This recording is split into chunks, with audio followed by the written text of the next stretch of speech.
मैं बता देता हूं साहब, अभी कांग्रेस के महासचिव और माननीय सदस्य कह रहे थे क्या कानून आ रहे हैं साहब, किस प्रकार के कानून आ रहे हैं। मान्यवर, इसी सदन में नरेंद्र मोदी सरकार ही महिलाओं को 33% आरक्षण का कानून लाई। इसी सरकार में पिछड़ों को संवैधानिक अधिकार दिया गया। मान्यवर, इसी सरकार में बजट जो आए, इसमें गरीबों को गैस, शौचालय, पानी, 5 लाख तक का बीमा, 5 किलो अनाज, बिजली और घर दिए गए। मान्यवर, और कन्वर्जन कानून की बात करते थे और हंसते हंसते कहते थे कर्नाटक सरकार कन्वर्जन कानून लेकर आई है। सबसे पहला कन्वर्जन कानून उड़ीसा और मध्य प्रदेश में कांग्रेस सरकार लेकर आई, मगर उस वक्त कांग्रेस सरकार तुष्टीकरण की नीति पर नहीं चलती थी, महात्मा गांधी के सिद्धांतों पर चलती थी। मध्य प्रदेश और उड़ीसा में सबसे पहला कन्वर्जन के खिलाफ कानून कोई लाया तो कांग्रेस पार्टी लाई, और मुझे गर्व है मेरी पार्टी की सरकारें कन्वर्जन पर कानून लाती। मान्यवर, सबको अपना धर्म का अनुसरण करने का अधिकार है, कोई शौक से करे, मगर लोभ, लालच, भय, इससे धर्म परिवर्तन नहीं कराया जा सकता। किसी गरीब के पास खाना नहीं है, खाना देकर उसका धर्म बदला दोगे? कोई थोड़ा कम पढ़ा लिखा व्यक्ति है, उसका धर्म बदला दोगे? ऐसे नहीं होगा मान्यवर। और आपने भी किए हैं कानून, आप नए नए आए हो, आपको मालूम नहीं है मान्यवर, इनको मालूम नहीं, अभी अभी आए हैं 5 साल से। ये कांग्रेस पार्टी ने कानून किए थे मान्यवर। अपील का प्रावधान भी हमने आगे बढ़ाया, और गैर मुसलमानों के द्वारा दान की गई संपत्तियों पर, गैर मुसलमानों की दान की संपत्तियों पर वक्फ अधिनियम को हमने लगने से मना कर दिया। मानो उनके लिए चैरिटी कमिश्नर का कायदा है। ये प्रैक्टिसिंग इस्लाम, जो इस्लाम की प्रैक्टिस करते हैं, इसीलिए मान्यवर हमने ओवरराइडिंग इफेक्ट को भी समाप्त कर दिया। मान्यवर, ये ट्रस्ट का नियमन करने का जो कानून होता है, जैसे चैरिटी कमिश्नर के कानून में कोई ओवरराइडिंग इफेक्ट नहीं है।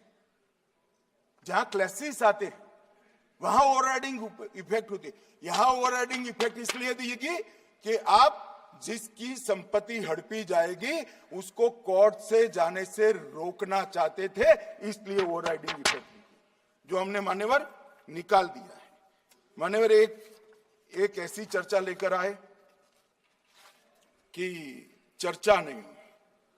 मैं आपको बताना चाहता हूं 2013 में जो अमेंडमेंट बिल आया, जिसके कारण ये बिल लाना पड़ा, वो बिल में कुल मिलाकर 5.4 घंटे चर्चा हुई थी, 5.5 घंटे दोनों सदन मिलाकर, और इस बिल में दोनों सदन मिलाकर 16 घंटे चर्चा हो रही है मान्यवर, 16 घंटे। इसके अलावे हमने डिमांड किया समिति बनाओ, समिति भी बनाई, 38 मीटिंगें हुई, 113 घंटे चर्चा हुई, 284 हितधारक बनाए गए, वक्फ बोर्डों की संख्या जो उपस्थित वक्फ बोर्ड भी हुए राज्यों के 25 हुए, राज्य सरकार के प्रतिनिधि 15 राज्य सरकारों के आए, सांसद 8 हुए, विधायक विधान परिषद 7 हुए, और अध्ययन दौरे 3 किए गए, और अल्पसंख्यक आयोगों को भी 5 बुलाया गया।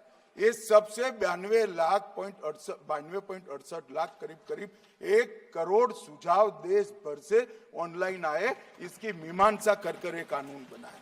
आप ऐसे इसको खारिज नहीं कर सकते हो पूरी प्रक्रिया को।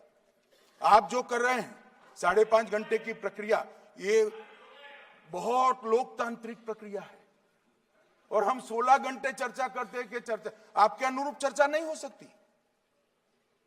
इस सदन में हर सदस्य बोलने के लिए स्वतंत्र है, कोई परिवार की यहां चलती नहीं है। ये तो जनता के नुमाइंदे हैं, किसी की कृपा से नहीं आए हैं। मान्यवर, जो दिल में है, जो जनता की आवाज है, वो रखेंगे। मान्यवर, एक सदस्य द्वारा कहा गया कि ये मिसलीडिंग है कि पुराने कानून में 2013 के जो अमेंडमेंट्स थे उसमें अपील का प्रोविजन था। अब मैं कहना चाहता हूं 83(9) उसमें अधिकरण द्वारा किए गए किसी भी विनिश्चय का आदेश विरुद्ध चाहे वो अंतरिम हो या फाइनल, इस पर अपील नहीं हो सकती। इसका मतलब अपील का प्रोविजन आपने रखा ही नहीं था। सिविल न्यायालय, राजस्व कोर्ट और अन्य प्राधिकरण उसके अधिकार क्षेत्र पर भी प्रतिबंध लगा दिया और सरकारी अधिसूचना जो बाद में वक्फ बोर्ड और वक्फ परिषद के एडवाइस से होगी, इसको भी कोई चुनौती नहीं दे सकता। मान्यवर, मुझे ये बताओ कि अभी अभी फैशन है संविधान लहराने की। ये संविधान के हिसाब से सरकार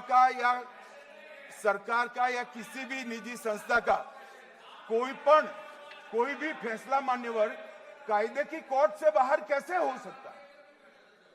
कोई भी फैसला हो, ये देश की अदालत वो फैसले तक रीच ही नहीं रखेगी। नागरिक ग्रीवेंसेस लेकर कहां जाएंगे? जिसकी भूमि हड़प कर ली गई वो कहां जाएगा? ऐसा नहीं चलेगा। आपकी वोट बैंक के लिए आपने किया था, हम खारिज कर रहे हैं, ऐसा नहीं चलेगा।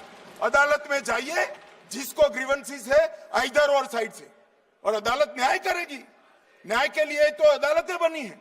और मान्यवर, यहां एक सदस्य ने कह दिया माइनॉरिटी इस कानून को स्वीकार नहीं करेगी। क्या धमकाना चाहते हो भाई? संसद का कानून है, सबको स्वीकार करना पड़ेगा।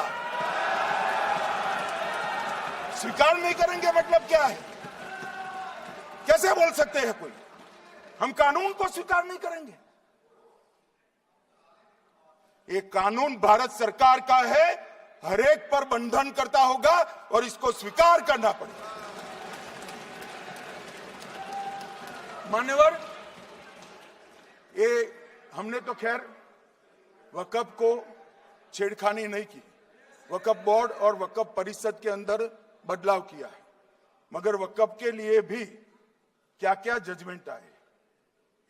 सैयद फजल पुकोया थंगल बनाम भारत संघ 10/11/28 को केरल उच्च न्यायालय ने उन्होंने कहा वक्फ बोर्ड एक स्टैट्यूटरी बॉडी है, यह मुस्लिम समुदाय का प्रतिनिधि निकाय नहीं है। इसका फंक्शनिंग मान्यवर एडमिनिस्ट्रेटिव है। धार्मिक क्रियाकलापों को तो वक्फ ने करना है, चाहे कब्रिस्तान हो, चाहे दरगाह हो, चाहे मस्जिद हो, चाहे चैरिटी का काम हो।